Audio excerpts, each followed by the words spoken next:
ነገሩ እጅግ የተካረረ ይመስላል። የሚወጡ ሪፖርቶች እጅግ አስደንጋጭ ናቸው። የትግራይ ህዝብ ነጻ አውጪ ግንባር አሊያም ትነግ በክልሌ ምርጫ አይደረግም ሲል ቅድሚያ ዳግም እውቅና እንዲመለስለት ማስጠንቀቁን በጋድ የታወጀ ጦርነት ሲል የሳልሳይ ወያኔ ትግራይ ፓርቲ አመላከተ። እጩዎች ወደ ትግራይ ከተላኩ እርምጃ እንደሚወሰድባቸው በአደባባይ ተገልጿል። አሁን ጉዳዩ ያለው የፌዴራል መንግስት ጋር ነው፣ ህግ መከበር አለበት ብሏል። ይህን ጉዳይ በዝርዝር እንመለከታለን። በአዳማ ናዝሬት የተሰማው ነገር ህዝቡን አስቆጥቷል። በአዳማ ምን ተፈጠረ የሚለውን በዝርዝር የምንመለከት ይሆናል። አቃቤ ህጉና ሌሎች ላይ የተፈጸመ ዘግናኝ ድርጊት፣ ገደብ የታጣለት የጭካኔ ጥግ፣ የጭካኔ በትር ያረፈባቸው ነፍሶች፣ ይህንን መረጃ በዝርዝር የምንመለከት ይሆናል። በሌላኛው ጉዳያችን ደግሞ ኒውዮርክ ከተማ እየሰጠመች ስለመሆኑ የተሰማ አስጊ መረጃ፣ እኚህን መረጃዎች በዝርዝር ሰዓታችን በስፋት የምናስደምጣቸው ይሆናል። ሰላም ጤና ይስጥልን። በመላው ክፍለ ዓለማት የምትገኙ የዴ ታርጌት ኒውስ ቤተሰቦቻችን በያላችሁበት የዓለም ስፍራ ሁሉ ሰላማችሁ ይብዛልን እያልን እነሆ ለቻናላችን አዲስ ከሆናችሁ ቻናላችንን ሰብስክራይብ በማድረግ ቤተሰብ እንድትሆኑን በተጨማሪም የደወል ምልክቷን በመንካት ዘላቂ ቤተሰብነትን ከኛ ጋር እንድትመሰርቱ እንዲሁም በየዕለቱ የምንለቃቸውን ቪዲዮዎችን ከወደዳችሁ ላይክና ሼር እንድታደርጉልን እየጠየቅን ወደ መረጃዎቹ እናምራለን። መልካም ቆይታ። ወደ አስቀደምንላችሁ ጉዳያችን ስናምራ አዲስ ሪፖርት ያወጣው መረጃ በእጅጉ እያነጋገረ ይገኛል። የትግራይ ህዝብ ነጻ አውጪ ግንባር ትነግ በክልሌ ምርጫ አይደረግም ሲል ቅድሚያ ዳግም እውቅና እንዲመለስለት ማስጠንቀቁን በጋድ የታወጀ ጦርነት ሲል የሳልሳይ ወያኔ ትግራይ ፓርቲ አመላከተ። እጩዎች ወደ ትግራይ ከተላኩ እርምጃ እንደሚወሰድባቸው በአደባባይ ተገልጿል። አሁን ጉዳዩ ያለው የፌዴራል መንግስት ጋር ነው፣ ህግ መከበር አለበትም ብሏል። የፌዴራል መንግስት ምርጫ ቦርድ ትነግን ኃይልን መሰረት ባደረገ የአመጽ ተግባር ላይ መሳተፉን ወይም ጠመንጃ አንስቶ መንግስትን በኃይል ለመገልበጥ መሞከሩ በመረጋገጡ በ2013 ዓ.ም ከፓርቲነት ሰርዞት ነበር። በህዝብ ተወካዮች ምክር ቤት በአሸባሪነት ተፈርጆበትም ነበር። ይሁን እንጂ በጋር ጦርነት ከፍቶ ስለነበርና ይህም በሀገሪቱ የምርጫ ቦርድ የፓርቲዎች ስነ ምግባር ደንብ የማይፈቅድ ቢሆንም በፕሪቶሪያው የሰላም አማራጭ መሰረት የአሸባሪነት ፍርጃው ተነስቶለት በድጋሚ በልዩ ሁኔታ መመዝገቡም ይታወሳል። ከዚያ በኋላም በሂደት ፓርቲው ራሱን ለምርጫ ቦርድ ህግ በማስገዛት መንቀሳቀስ ባለመቻሉ የተለያዩ ማስጠንቀቂያዎችም ሲሰጡት ቆይተዋል። ውይይትና የደብዳቤ ምልልስም ተካሂዷል። በመጨረሻም የኢትዮጵያ ብሔራዊ ምርጫ ቦርድ ትነግን ጉባኤ ከመጥራት ጀምሮ አንድ ህጋዊ ፓርቲነት ማሟላት የሚገባውን መስፈርቶች እንዲያሟላ የጊዜ ገደብ ቢሰጠውም ሊያሟላው ባለመቻሉ ከግንቦት 5 ቀን 2017 ዓ.ም ጀምሮ ከፖለቲካ ፓርቲነት መሰረዙን ማስታወቁም ይታወሳል። ይህ በእንዲህ እንዳለ ነው ትነግ ምርጫ በትግራይ ክልል አይከናወንም ሚዲያዎችን ጠርቶ በይፋ በመላው ሀገሪቱ ሊከናወን እቅድ የተያዘለትን ምርጫ ያወገዘው። ይህን የሰማው ሳልሳይ ወያኔ ትግራይ ጦርነትም አውጇል ሲል ውሳኔውን ትንኮሳ እንደሆነም ገልጿል። የትነግ ህጋዊ ሰውነት ሳይመለስ በትግራይ ምንም ምርጫ አይኖርም ሲል ትነግ አዲስ በሾመው ቃል አቀባዩ በኩል ማስታወቁን የሳልሳይ ወያኔ ትግራይ ፓርቲ ሊቀመንበር አሉላ አይሎ ይህ የጦርነት አዋጅ ነው ሲሉም ገልጸዋል። አዲሱ የትነግ ቃል አቀባይ አቶ ሚካኤል አስገዶም ትላንት በመቀለ ለሚገኙ የራሱ ሚዲያዎችና የጀርመን ድምጽ በሰጡት መግለጫ ምርጫ ቦርዱ የትነግን ህጋዊ ሰውነት ካልመለሰ መጪው ምርጫ በትግራይ እንደማይካሄድ መናገራቸውም ተሰምቷል። ትነግ ችግር ውስጥ ነው ማለት የትግራይ ህዝብም ችግር ውስጥ ነው። አብዛኛው የትነግ አመራር ሙራና ወጣቶች ናቸው። ትነግ ሊነቀልም ሊተከልም የሚችለው በትግራይ ህዝብ ብቻ ነው ሲሉ አዲሱ ቃል አቀባይ መናገራቸውን ባስቀደምንላችሁ ዘገባ ላይ በስፋት አስታውቀናችሁ ነበር። ለመረጃ ምንጫችን አስተያየታቸውን የሰጡ ከፍተኛ የጦር አመራር ትነግን እናጠፋለን የሚለው ፉከራ ትነግ የትግራይ ህዝብ መጥፋት አድርጎ ቅስቀሳ እንደሚሰራበት ሊታወቅ ይገባል በማለትም ከየአቅጣጫው የሚነገሩ ዜናዎችና መግለጫዎች ጥንቃቄ እንደሚያሻቸው ማመልከታቸው ተገልጿል።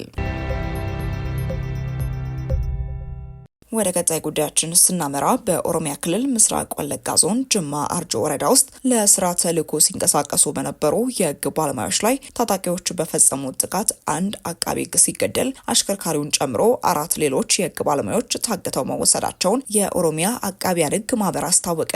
ጥቃቱ የተፈጸመው ረቡዕ ህዳር 17 ቀን 2018 ዓ.ም ከሰዓት በኋላ ሲሆን ባለሙያዎቹ ከስራ ተልዕኮ ሲመለሱ በመንገድ ላይ ታጣቂዎች መኪናቸውን አስቆመው ጥቃቱን እንደፈጸሙም ታውቋል። ለደህንነታቸው ሲሉ ስማቸው እንዳይገለጽ የፈለጉ የኦሮሚያ ጠቅላይ አቃቤ ሕግ ቢሮ አንድ ባልደረባ ለመረጃ ምንጫችን እንደተናገሩትም የባለሙያዎቹ ቡድን ለሕግ ጥናት ወደ ጅማ አቅንቶም ነበር። ስራቸውን አጠናቀው በበደሌ በኩል ወደ ነቀምት ሲመለሱ ከሰዓት 9 ሰዓት አካባቢ ሀራ ቀበሌ ውስጥ ታጣቂዎቹ መኪና አስቁመው 5 ሰዎችም አግተዋል። ምንጩ አክሎም ታጣቂዎቹ በአጠቃላይ አቃቤ ሕግ ቢሮ የሕግ አርቃቂ የነበሩትን አቶ ነገሰ ከበደን ከቡድኑ ከለዩ በኋላ በእግር ለ2 ሰዓታት ያህል ረጅም ርቀት አስገደው ከወሰዷቸው በኋላ እንደገደሏቸው አረጋግጠዋል። ጥቃቱን ያደረሱት በአካባቢው የሚንቀሳቀሰውና መንግስት ሸኔ ሲል የሚጠራው የኦሮሞ ነጻነት ሰራዊት ታጣቂዎች መሆናቸውን እኚሁ የቢሮ ባልደረባም ገልጸዋል። የአቃቢያን ሕግ ማህበርና የቢሮ ባልደረባ ታጋቾቹ በአስቸኳይ እንዲለቀቁም ተማጽነዋል።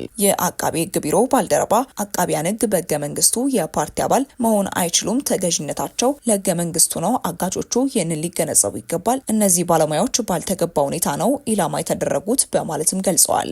ይህ የግድያ ክስተት በአቃቢያን ሕግ ዘንድ ከፍተኛ ስጋት መፍጠሩን ምንጩም ተናግሯል። ከዚህ ቀደም አቃቢያን ሕግ ታግተው ከፖለቲካ ነጻ መሆናቸው ሲታወቅ ይለቀቁ ነበር። ግድያ ሲፈጸም እስከማውቀው የመጀመሪያ ነው ያሉት እኚሁ ባልደረባ ይህ ሁኔታ በስራችን ላይ ብቻ ሳይሆን እንደ ሰው ለመኖርም ስጋት ይፈጥርብናል ሲሉም አስረድተዋል። ስለ ታጋቾቹ ወቅታዊ ሁኔታ በእርግጠኝነት የሚታወቅ ነገር ባይኖርም ከአካባቢው ሰዎች እንደተሰማውም እስካሁን በመልካም ሁኔታ ይገኛሉ የሚል ያልተረጋገጠ መረጃ ማግኘታቸውን ምንጮችም ገልጸዋል። የኦሮሞ ነጻነት ሰራዊት ስም በተደጋጋሚ ከመንግስት ሰራተኞችና ሰላማዊ ሰዎች ጥቃት ጋር ቢነሳም የድርጅቱ ቃል አቀባይ አቶ ጅረኛ ጉደታ በቅርቡ ለቢቢሲ ድርጅታችን ሰላማዊ ሰዎችን ኢላማ አያደርግም ሲሉ መናገራቸውም የሚታወስ ነው። ወደ ቀጣይ ጉዳያችን ስናመራ በአዳማ ናዝሬት ከተማ ሀረንቢ ዩኒቨርሲቲ ፊት ለፊት በሚገኘው ፖሊስ ጣቢያ ውስጥ የሚገኙ የጸጥታ ኃይሎች 3 ወጣቶችን ያለምንም ወንጀል ከ1 ወር በላይ በእስር ላይ በማቆየት ቤተሰቦቻቸው ለእያንዳንዳቸው 20 ሺህ ብር ጉቦ እንዲከፍሉ እየተጠየቁ መሆኑን የሚገልጽ ከባድ የሰብአዊ መብት ጥሰትና የሙስና አቤቱታ ቀረበ። የመረጃ ምንጫችን በደረሰው በዚህ ጥቆማ መሰረት ወጣቶቹ መነሻቸው ከወላይታ አካባቢ ሲሆን በአዳማ ከተማ በኤሌክትሪክ አሊያም ሊስትሮና በሱቅ ሰራተኝነት ስራ ላይ ተሰማርተው የሚኖሩም ናቸው። ቅሬታ አቅራቢዎቹ እንዳሉትም ወጣቶቹ ከ1 ወር ገደማ በፊት ምሽት 2 ሰዓት አካባቢ በፖሊስ ቁጥጥር ስር ውለዋል። የችግሩን አሳሳቢነት የሚገልጸው እንደ ቅሬታ አቅራቢዎቹ ገለጻ ወጣቶቹ ምንም አይነት ወንጀል ያልፈጸሙ መሆናቸው እየታወቀ ያለ ህጋዊ ምክንያት በእስር ላይ መቆየታቸው ነው። ከዚህም በላይ ከሩቅ አካባቢ የመጡ የተጎጂ ቤተሰቦች ልጆቻቸውን ለመጠየቅ ወይም በህጋዊ መንገድ ጉዳያቸውን ለማስፈጸም ወደ ፖሊስ ጣቢያ ሲሄዱ በጣቢያ ያሉ ኃላፊዎች እያንዳንዱን ወጣት ለመልቀቅም 20 ሺህ ብር ጉቦ በግልጽ እንደሚጠይቋቸው በጥቆማው ላይ ተመላክቷል። ይህ ድርጊት ስልጣንን ያላግባብ መጠቀምን፣ በዘፈቀደ ዜጎችን ማሰርና ከባድ የገንዘብ ምዝበራን የሚያሳይ ከመሆኑም በላይ በህገ መንግስቱ የተረጋገጡ የዜጎችን የፍትህ የማግኘት መብቶችን የሚጥስ መሆኑን ቅሬታ አቅራቢዎችም በምሬት ገልጸዋል። ይህ የፍትህ መጓደል አፋጣኝ ምላሽ የሚፈልግ መሆኑን የገለጹት ምንጮቹ የሚመለከታቸው የመንግስት አካላት በአስቸኳይ ጣልቃ እንዲገቡ ጥሪም አቅርበዋል። በተለይም የኦሮሚያ ክልል ፖሊስ ኮሚሽን፣ የፌዴራል ፖሊስና የኢትዮጵያ ሰብአዊ መብት ኮሚሽን ኢሰመኮ በጉዳዩ ላይ አፋጣኝ አጣሪ ቡድን ወደ ስፍራው በመላክ ምርመራ እንዲያደርጉም ጠይቋል። ቅሬታ አቅራቢዎቹ በዚህ ህገወጥ ድርጊት ውስጥ የተሳተፉ የፖሊስ አባላትም ተለይተው በህግ አግባብ ተጠያቂነት እንዲረጋገጥም አሳስበዋል። በቀረበው አቤቱታ ዙሪያ ከአዳማ ከተማ ፖሊስ መምሪያም ሆነ ከኦሮሚያ ክልል ፖሊስ ኮሚሽን በጉዳዩ ላይ የተሰጠ ይፋዊ ምላሽም ለማግኘት የተደረገው ጥረት እንዳልተሳካን የተገለጸው። ወደ ቀጣይ ጉዳያችን ስናመራ ኒውዮርክ ከተማ እየሰጠመች ነው። በህንፃዎች ክብደት የተነሳ ኒውዮርክ ከተማ እየሰጠመች ስለመሆኑ ተነገረ። በአሜሪካ የሚገኘው ታላቁ የኒውዮርክ ከተማ በየዓመቱ ቀስ በቀስ እየሰጠመ መሆኑን የሚያሳይ አዲስ አስደንጋጭ ጥናት በቅርቡ በርዝ ፊውቸር በተባለው ሳይንሳዊ መጽሐፍ ላይ ታትሟል። ተመራማሪዎቹ ከተማዋ እየሰጠመች መሄዷ ዋናው ምክንያት ደግሞ እጅግ በጣም ግዙፍ የሆኑ ሰማይ ጠቀስ ህንፃዎች ክብደት እንደሆነም ገልጸዋል። ሳይንቲስቶቹ እንደሚሉትም ከተማዋ በአማካይ በየዓመቱ ከ1 እስከ 2 ሚሊሜትር እየሰጠመች ትገኛለች። በአንዳንድ ደካማ አፈር ላይ የተገነቡ አካባቢዎች ግን ይህ መጠን በ2 እጥፍ ሊጨምር እንደሚችልም ጥናቱ ያመላክታል። ይህ ቀስ በቀስ የመሬት መሰርሰር ከባህር ወለል መጨመር ጋር ተዳምሮ ለአደጋ የሚያጋለጥም ሆኗል። ከ1950 ዓ.ም ወዲህ ብቻ የአካባቢው የውሃ መጠን በ22 ሴንቲሜትር ያህል ጨምሯል። የመሬት መሰርሰር፣ የባህር ወለል መጨመርና በየጊዜው የሚከሰቱ ኃይለኛ አውሎ ንፋሶች ተደማምረው በከተማዋ ላይ የሚደርሰውን ዋና ዋና የጎርፍ አደጋዎች ቁጥር በእጅጉ እንደሚያበዙትም ባለሙያዎችም አስጠንቅቀዋል። ሳይንቲስቶቹ አክለውም ተደጋጋሚ የጨው ውሃ ንክኪ በህንፃዎች ውስጥ ያሉትን የብረት ምሰሶች ሊያበላሽ፣ ህንፃዎችን ሊያዳክም እንዲሁም በከተማዋ ለሚኖሩ 8.4 ሚሊዮን ነዋሪዎች የደህንነት ስጋት መፍጠር እንደሚችልም አስጠንቅቀዋል። ውድ ተመልካቾቻችን ለእሳቱ የነበረን መረጃ ይህንን ይመስል ነበር። አብራችሁን ስለነበራችሁ እጅግ አድርገን እናመሰግናለን። በቀጣይ እስክንገናኝ ድረስ መልካም ቆይታ።